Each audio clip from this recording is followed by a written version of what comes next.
Hello, everyone, from a bright and sunny India, and welcome to the biggest culinary event of young chefs from all over the world, the Young Chef Olympiad, YCO 2021. It is the seventh edition of YCO, and it is made even more unique by the fact that it is a virtual event. And many of you from around the world, regions cold and warm, have joined us. Wish you all the best, and we look forward to learning about your culture and your cuisine. Today, I have with me a very colorful and prominent personality, Sharmila Basu Thakur. Welcome, Sharmila, to the YCO platform. Delighted to have you. Thank you. Thank you so much. And thank you, YCO, for inviting me and to share my thoughts and whatever I love to do. And thank you. A big thank you to this Okay, brilliant. so before I start asking you questions, let me tell the viewers a little bit about you. Sharmila is a gold medalist in philosophy and started her career as a professor and finally opted for journalism as a profession as an editor of Sananda, a very widely read magazine in West Bengal and Bangladesh. She's also a trained classical dancer and a music critic. After retiring as an editor, she started her own design line, Cotton Wala, and a pop-up eatery, Love for Food. She also started an exclusive travel and tours group called Travel Wala. Wow. Shamila, what a multifaceted person you are. Uh, you are an unstoppable entrepreneur. So many creative ideas, so many enterprises. What is the secret behind this driving force, Sharmila? Thank you, Anju. Very lovely question. I think life itself motivates me because life has so many hues and shades and full of energies and various aspects which impels me to move forward. And further, I think I don't believe in jack of all trades and master of none. You can be a master of few allied things if you have that energy and love for the thing. And uh, I believe that my energy level is very high, so I love to do many things at a time. So that is the secret, I Yeah, think. yeah, you're right. It's all allied. That's why I said creative ideas, Right, one thing leads to another. right. Shamila, tell us about this pop-up kitchen. Love for food. Sounds so interesting. Love for food is my love. I love good food. I love to cook. I love to feed people. And from there, it started. I do it in my living room only, and I want to do it with my personal style.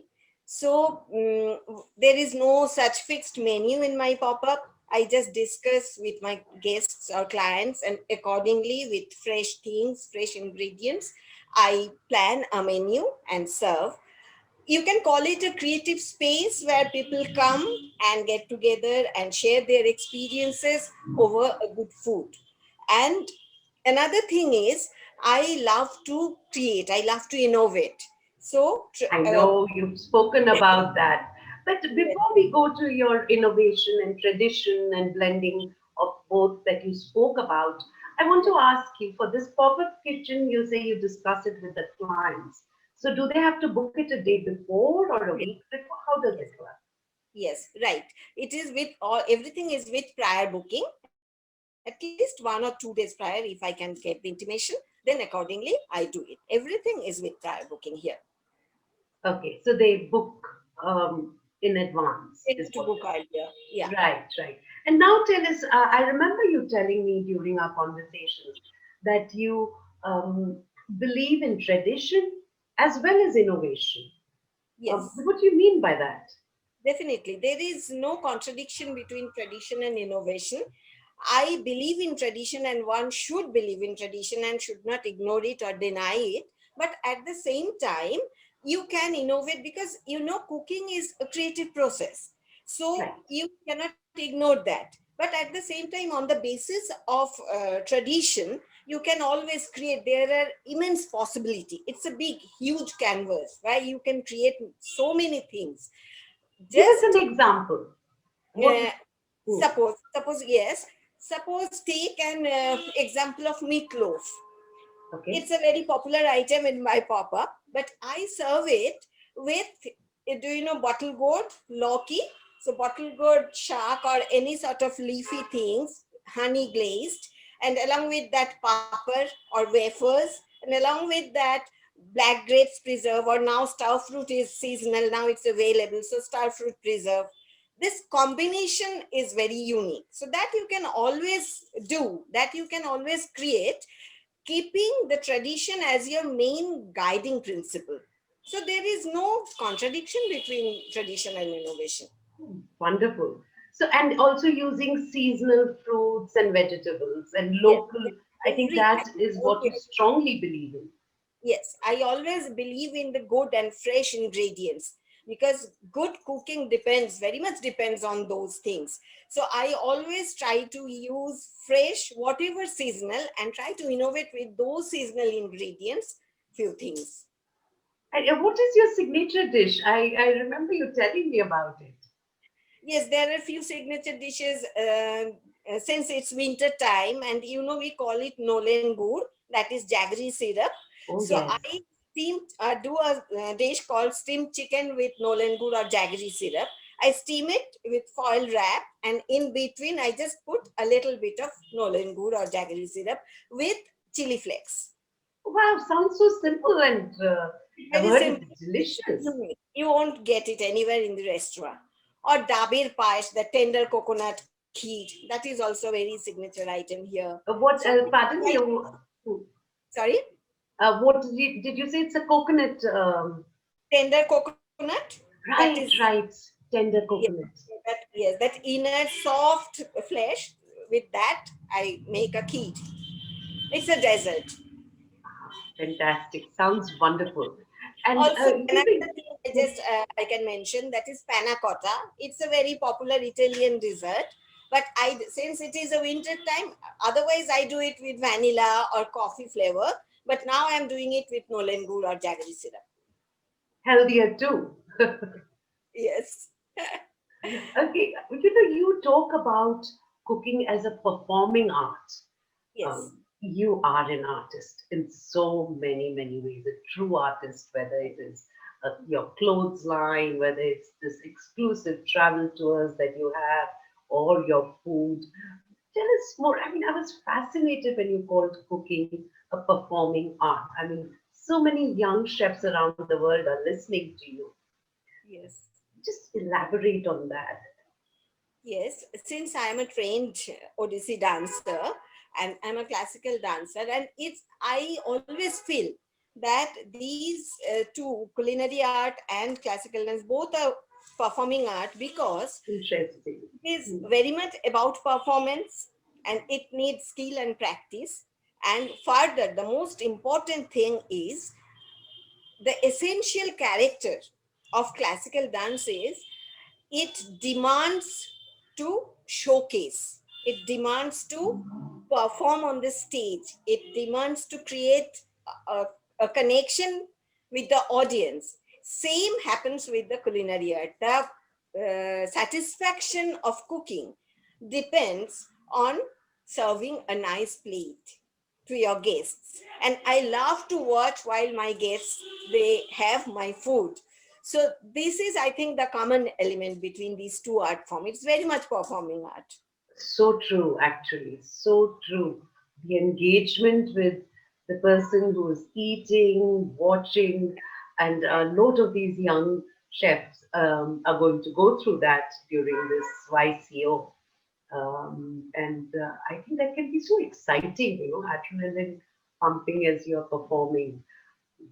And like you said, to watch people eat. But that brings me to the time that you were on the jury in Bangladesh for a cooking competition. Right. So, as a judge, what are the key elements you look for in a winning dish apart from taste? Yes, it was a big event, and I really enjoyed the entire event, judging the entire thing. And the apart from the taste is definitely a primary thing of any dish. But apart from that, I think presentation is also very important. You know, there is one saying called "Pehle Darshandhari." You So will that have to translate that because we have lot of international Yes, because that students is and the young people. appearance. That is the appearance comes first. So whenever you display some recipe or display some plate, it should look nice so that it ignites appetite. That's why presentation is very important. And secondly, what I think is you have to be honest with your ingredients which you are playing with. You have to be very you have to deal with those ingredients carefully without ruining their essence, without ruining their nature. So these two things I think is very important while I was judging the event. Wow. I mean, that is something I'm going to remember. Be honest with your ingredients. Yes. Truly, we each has its own place and flavor. You're so right about that. And so, before we say goodbye to all the students, what is that one little secret ingredient that you can tell our young chefs around the world, the young hospitality students who have logged in, to that would make their dreams come true? I mean, and they have so many dreams. Yes, one thing I should mention, I want to say to all those today's these young chefs who have come here, that love your work. Don't consider your work as a mere work. Love it like your family, like your near and dear ones, and do always constantly you update yourself, then everything will follow. My daughter, who is also a young chef in Sydney, I used to tell her always that you love it like anything. And don't run for money, don't run for fame. That will automatically follow if you work with love and with your skill that you have to develop. That is the main thing I want to say for the young chefs today. And YCO, I just want to mention that YCO is doing such a great job. It's a huge, brilliant platform and brilliant culinary event, which I must mention that this is brilliant for the young chefs and to enthuse them and to encourage them. Thank you so much, YCO, and thank you, Anju, for inviting me here. It's been a pleasure, and I've always admired you as you moved on from one enterprise to another. And like you said, a performing art. Cooking is a performing art. It's something that's going to stay with me, and I think with all the young people who are listening to you. Thank you so much, Sharmila, and wish you all the best. Is there somewhere online where we can follow your pop up kitchen? Sure, sure. Thank you so much.